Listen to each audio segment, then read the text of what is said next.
Many of us live on the edge.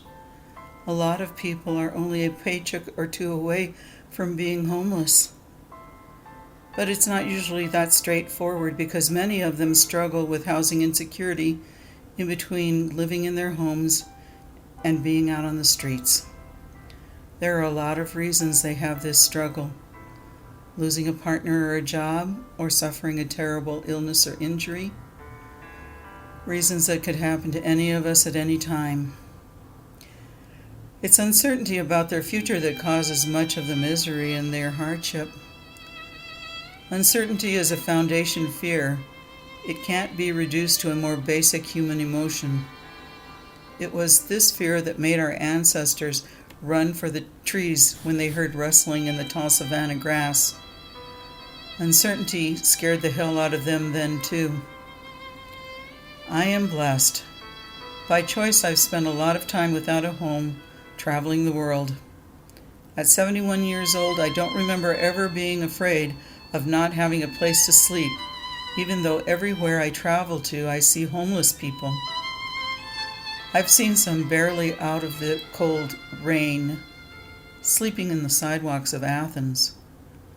Families living in their cars because a parent lost their house gambling in Las Vegas. And others in lean-tos just on the other side of a wall, from wealthy people in Mexico. This kind of misery can make anyone capable of doing bad things.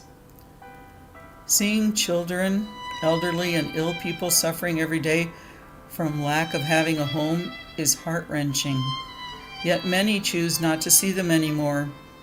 At times, knowing that I can't help everyone, I've ignored these unfortunate souls too, even though it disturbs me every time.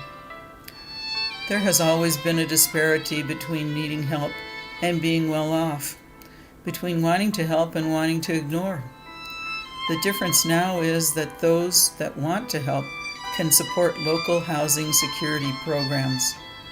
The compassionate solution to homelessness is to relieve people of their housing distress before they become homeless.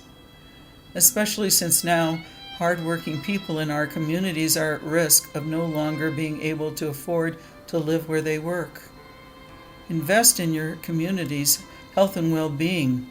Take a stand for housing equity, because keeping our local workers living where they are employed helps to keep our communities stable, safer, and allows everyone to thrive instead of living on the edge.